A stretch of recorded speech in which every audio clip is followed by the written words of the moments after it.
This is a piece of Severn Vale folklore based on a true story, so I am reliably informed. And it's called The Wrath of the Butcher's Fist.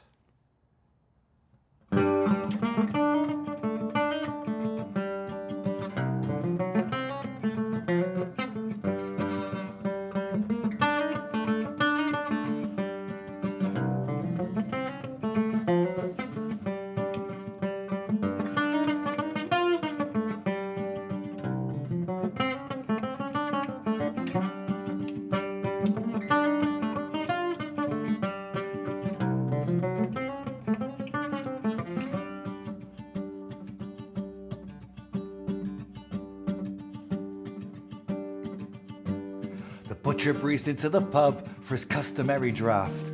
Sunday lunchtime and the pub was packed, they offer him a long ways graft. Like the Red Sea parting, the folk drew back, Yates swaggered to the bar. Found a stranger sat upon his seat, said, "Who do you think you are?" Slammed his fist down hard on the bar and stared at his cider turned up on cue. "I've been coming here for years," he said, "I'll be holding court, not you." The stranger looked up at the brawny butcher, he didn't want any grief. So he withdrew discreetly to an audible sigh of relief. For Twilight, Jasper, Pineapple Pete and Bill the Dray, Donut and Hartley too. And all the Severn crew, and strangers who were passing through to sample such a reverie as this. And the wrath of the butcher's fist.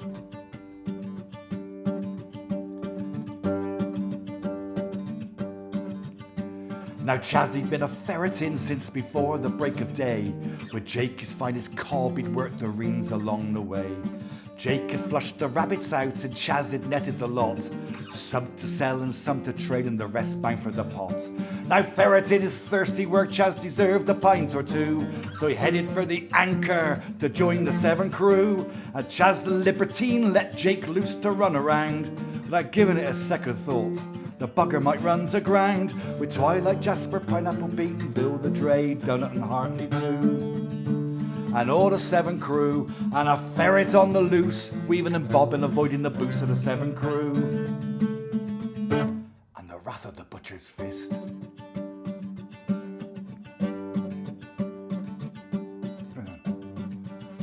The commotion there was vexing Yates as he sucked his farmhouse brew, and out the back he disappeared, he was heading for the loo.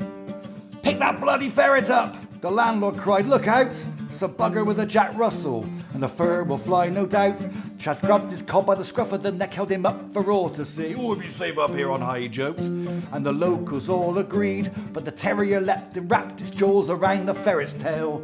Now Chaz was holding his cob, and the crazy dog as well.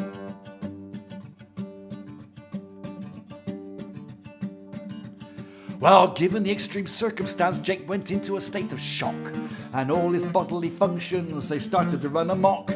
He emitted an arc of golden piss, landed straight in the butcher's potion. He couldn't have aimed it better. It was like watching in slow motion for Twilight, Jasper, Pineapple Pete, Bill the Dray, Donut and Hartley too. And all the Severn crew, should they tell Yates of the toxic screech or just stay quiet, stay well out of reach? At the wrath of the butcher's fist. Tension. Well, Yates returned to a wall of hush. He knew there was something up. And everyone looked on in horror as he took a massive sup. He coughed, he choked, he spat it out and said, "What the hell is this? You bugger, Chaz," he cursed out loud, "this tastes of ferret piss. You tried to make a fool of me and you know you got it coming." And he let out a roar and set off like a boar, and Chaz he started running. The butcher chased Chaz around the bar, he took a swing and missed. Chaz ducked and a passing stranger caught the wrath of the butcher's fist. There was Twilight, Jasper, Pineapple Pete and Bill the Dray, Donut and Hartley too. And all the Severn crew, Chaz legged it for some safer climbs, didn't go to the Anchor for quite some time, thus avoiding the butcher's fist.